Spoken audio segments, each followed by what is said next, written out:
नमस्कार दोस्तों, द एयरड्रिल में आपका स्वागत है। दोस्तों, मेरे साथ आज ओपीएस प्रदेश अध्यक्ष है, क्योंकि एक बड़ा मुद्दा लेके हरियाणा के अंदर चल रहे थे, लेकिन अब ठंडे बस्ते में है या फिर चल रहा है। आज बातचीत करेंगे, क्योंकि मुख्यमंत्री जी लगातार याद दिलाते रहते हैं और इनको बोलते भी रहते हैं कि चूड़ी तो कसी जाएगी।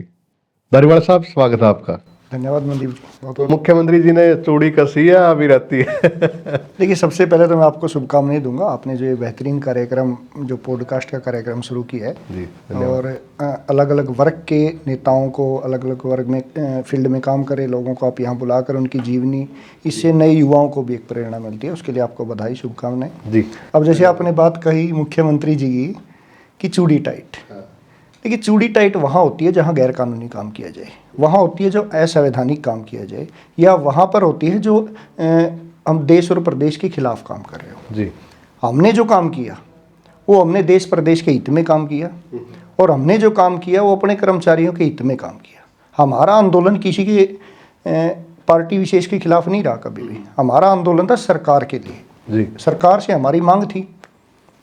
पहले माननीय मनोहर लाल खट्टर जी मुख्यमंत्री थे, आपने देखा हमने उनको कई बार प्रयास किए उनसे कि इस मुद्दे को सुलझाया जाए। उसके लिए लाठी डंडे भी खाए गए, बहुत हर तरह का प्रयास किया गया, लेकिन वो संभव नहीं हो सका। हमने राष्ट्रीय स्तर पर बड़ी बड़ी रैलियां की, आपने कवर भी की हैं, चाहे दिल्ली की रैली रही हो, चाहे जंतर मंतर के कार्यक्रम रहे हो, वहाँ प्रधानमंत्री जी से मांग करते रहे। तो हमारे खिलाफ तो था ही नहीं।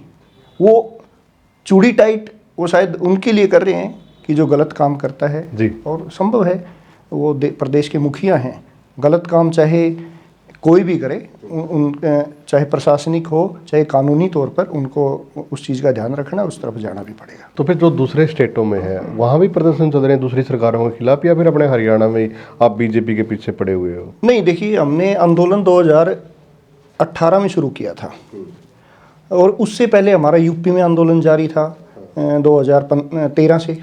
मुलायम सिंह की सरकार हुआ करती थी, उसके खिलाफ हमने आंदोलन की शुरुआत की।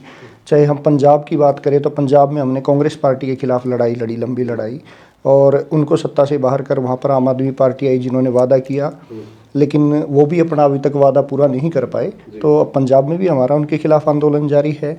अगर मैं बात करूँ आगे छत्तीसगढ़ की, झारखंड की बात अगर करता हूँ, तो झारखंड मुक्ति मोर्चा की सरकार थी, उनके खिलाफ हमने अपना आंदोलन किया है। चाहे राजस्थान की बात करूँ, राजस्थान में कांग्रेस सरकार, गहलोत जी की सरकार थी, उनके खिलाफ आंदोलन किया।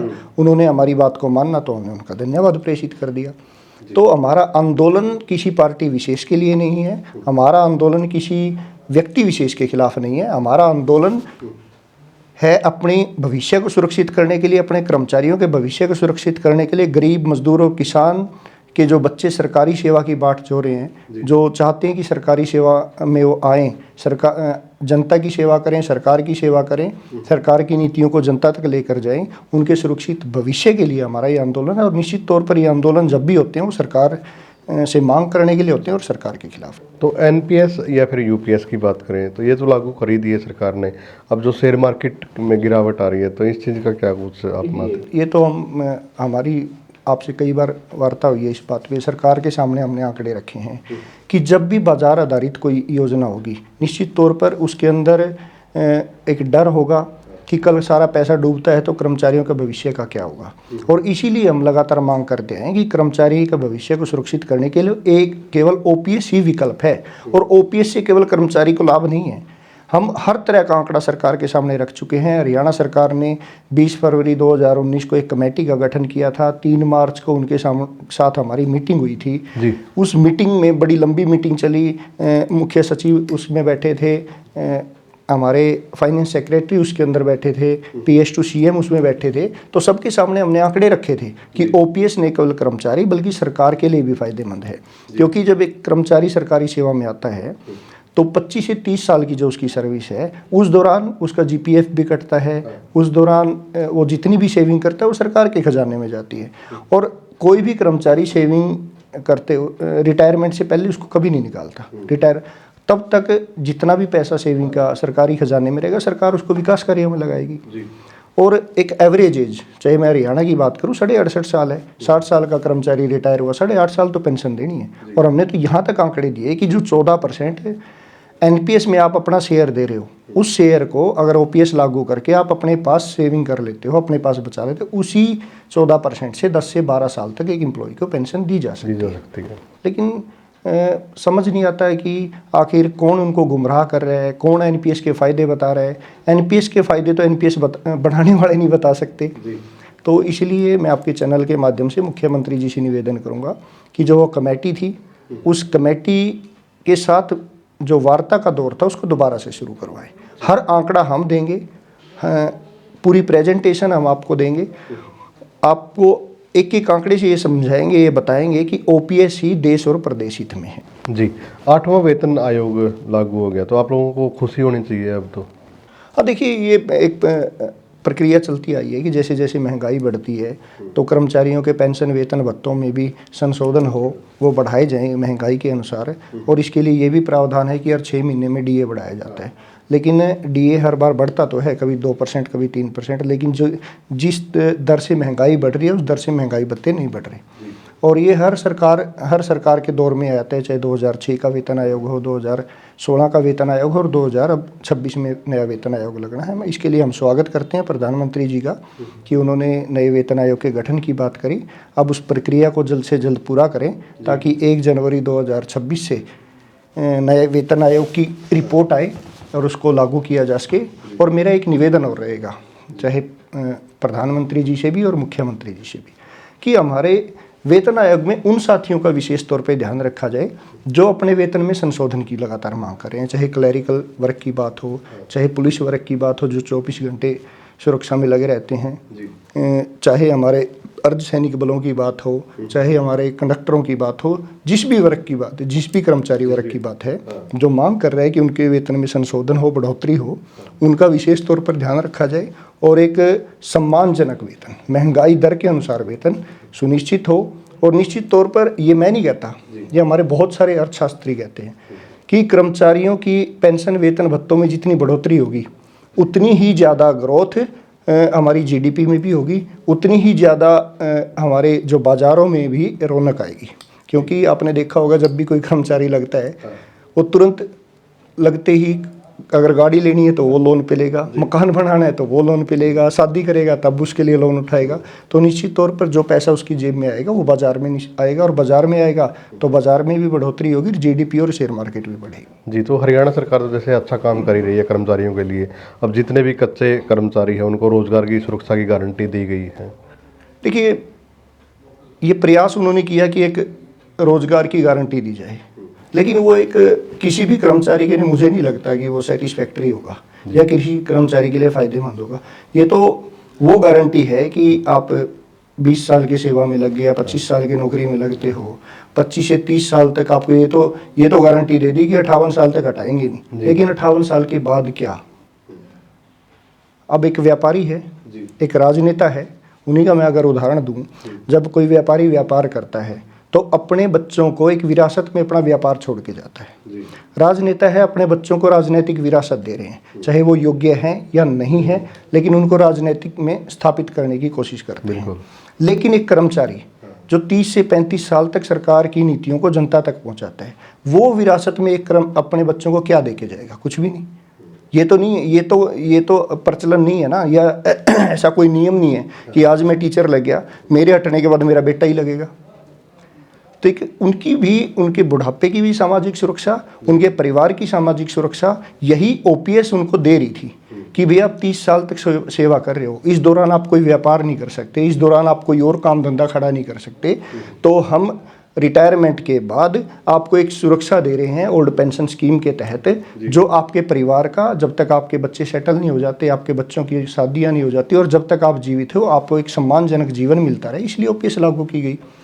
लेकिन कुछ अर्थशास्त्रियों ने केवल शेयर मार्केट में बढ़ोतरी के लिए कि जबरदस्ती कर्मचारियों के पैसे की कटौती की जाए और सरकारी खजाने को किस तरह इनडायरेक्ट रूप से शेयर मार्केट में लगवाया जाए, उसी नीति के तहत एनपीएस लागू की गई। उसमें कहीं भी ये केंद्र बिंदु नहीं था कि कर्मचारी की पेंशन कितनी बनेगी, क्योंकि जब भी पॉलिसी लाओगे, अब पेंशन पॉलिसी का मतलब तो ये है ना कि कितनी पेंशन होगी, उसके अंदर तो निश्चित ही नहीं है कि पेंशन कितनी होगी। 1500 किसी कर्मचारी, किसी की 1000, किसी की 1100, किसी की 1200। तो वो सुनिश्चित ना होना, ये निश्चित तौर पर एक बहुत बड़ा क्वेश्चन मार्क है।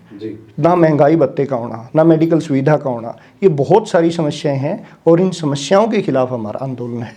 और निश्चित तौर पर हम चाहते हैं इसका समाधान हो। इसका समाधान चाहे आंदोलन से हो, इसका समाधान चाहे बातचीत से हो, और हम हर रास्ते पर चलने को तैयार हैं। हम आंदोलन के लिए भी तैयार हैं, हम सरकार से वार्ता के लिए भी तैयार हैं। तो निश्चित तौर पर जो सरकार, जो मुख्यमंत्री, जो मंत्री हमारी इस मांग को पूरा करेगा, हम उनका धन्यवाद भी करेंगे। तो इसमें जैसे पहले तो ओपीएस एनपीएस के साथ था, कभी कोई आधे कर्मचारी एनपीएस को ले रहे थे, आधे नहीं ले रहे थे। अब यूपीएस भी आ गई है। तो आपका जो ग्रुप है, जो आप आंदोलन कर रहे हो, बहुत सारे जो लोग हैं ये ओपीएस मांग रहे हो, लेकिन अब यूपीएस में भी बहुत सारे लोग चले गए होंगे। जो नई भर्तियाँ हो रही हैं तो सभी यूपीएस में डाली जा रही है। टर्म कंडीशन भी सुनने में आई थी कि लगा दी गई है। तो कुछ वीक नहीं हुआ आपका आंदोलन इन चीज़ों से? देखिए मनदीप जी, यूपीएस लागू की गई, हरियाणा विधानसभा चुनाव से पहले उसकी घोषणा हुई। हाँ। जैसे ही उसका ड्राफ्ट आया, हमारे कुछ ऑब्जेक्शन थे और हमने प्रधानमंत्री जी को चिट्ठी लिखी, पीएमओ को चिट्ठी लिखी, फाइनेंस मिनिस्ट्री को चिट्ठी लिखी। हमने कहा कि इसमें हमारे ऑब्जेक्शन लिए जाए। हाँ। क्योंकि कोई भी पॉलिसी जब लागू की जाए, जिस वर्ग के लिए लागू की जानी है, जो उसके बेनिफिशियरी हैं, उनसे ज़रूर विचार लिया जाए। लेकिन हरियाणा में कमेटी का गठन हुआ, जैसे कि मैंने बताया 3 मार्च के बाद उसकी कोई मीटिंग नहीं हुई। एक बार हमारे सुझाव लेके दोबारा ना तो उन सुझावों पे चर्चा हुई, ना उन सुझावों को इम्प्लीमेंट किया गया। इसी तरह केंद्र सरकार ने भी कमेटी का गठन किया वित्त सचिव की अध्यक्षता में। वो कमेटी बनी, उस कमेटी ने अपनी रिपोर्ट तैयार की, लेकिन ना तो हमसे उस पे कोई विचार विमर्श किया गया, ना हमारे साथ कोई मीटिंग की गई, ना हमसे कोई इस बात पे चर्चा की गई कि इसमें क्या कमियां हो सकती हैं या इसमें किस सुधार की तरफ जाया जा सकता है। लेकिन उसमें एक काम ज़रूर कर दिया कि अब आपने देखा होगा 2004 में केंद्र सरकार ने एनपीएस लागू कर दी।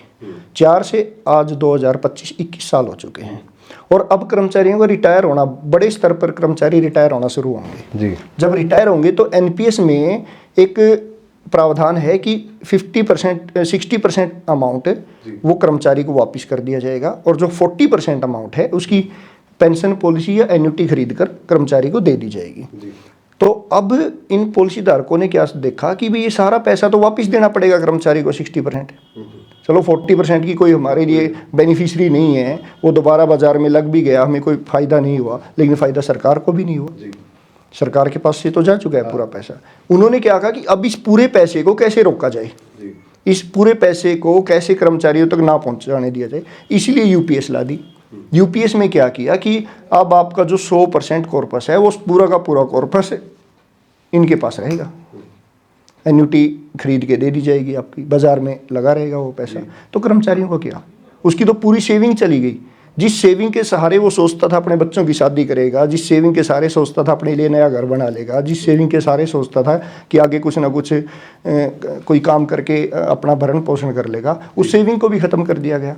तो यूपीएस तो एनपीएस से भी ज़्यादा, और पूरे ऑल ओवर इंडिया में सभी विभाग, चाहे बड़े विभागों की बात करो, डाक विभाग की बात हो, चाहे हमारे रेलवे की बात हो, चाहे हमारे पैरामिलिट्री फोर्सेस की बात हो, चाहे हमारे स्टेट के कर्मचारियों की बात हो, कोई भी तो एक भी तो कर्मचारी सहमत नहीं है कि यूपीएस लागू किया। वही मैं उसी सवाल पे आ रहा था।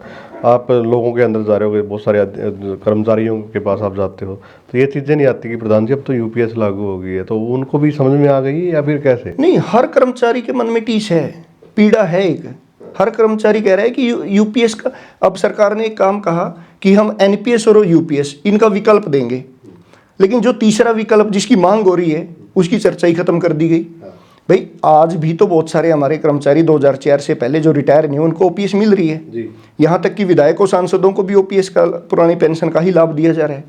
तो भाई जब 2 विकल्प दे दिया आपने, एनपीएस का विकल्प दिया, यूपीएस का, तो तीसरी पॉलिसी का भी विकल्प दिया जाए, सारी स्थिति स्पष्ट हो जाएगी। सरकार लेटर जारी करे कि कर्मचारियों को ऑप्शन दिया जाएगा कि एनपीएस, यूपीएस और ओपीएस में से वो जो भी चुनना चाहें वो चुन सकते हैं, तो क्लियर हो जाएगी स्थिति। आपको पता लगेगा कि 0% ने ओपीएस चुना, 0% ने एनपीएस चुना और 100% ने ओपीएस चुन लिया। क्या कुछ रणनीति आप लोगों की चल रही है? और क्योंकि चुनाव तो एक प्रेशर बनाना होता है, लेकिन अब 4 साल और 4.5 साल के आसपास और हैं, तो क्या कुछ उम्मीद अब लग रही है कर्मचारियों को?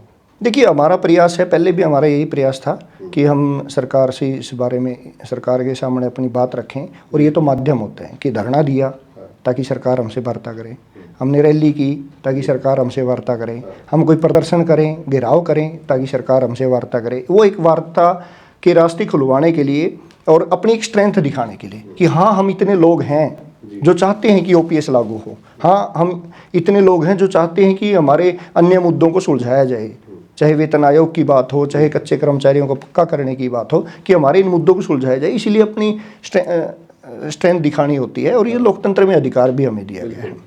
तो हम चाहते हैं कि सरकार एक वार्ता के रास्ते को खोले और उसके लिए हम लगातार प्रयास कर रहे हैं। क्या कुछ कार्यक्रम चल रहे हैं? मुख्यमंत्री जी को भी हम अभी मुख्यमंत्री का टाइम लेने की हम कोशिश करेंगे, प्रयास करेंगे, सभी मंत्रियों से मिलने की कोशिश करेंगे ताकि इसके ऊपर एक निकले।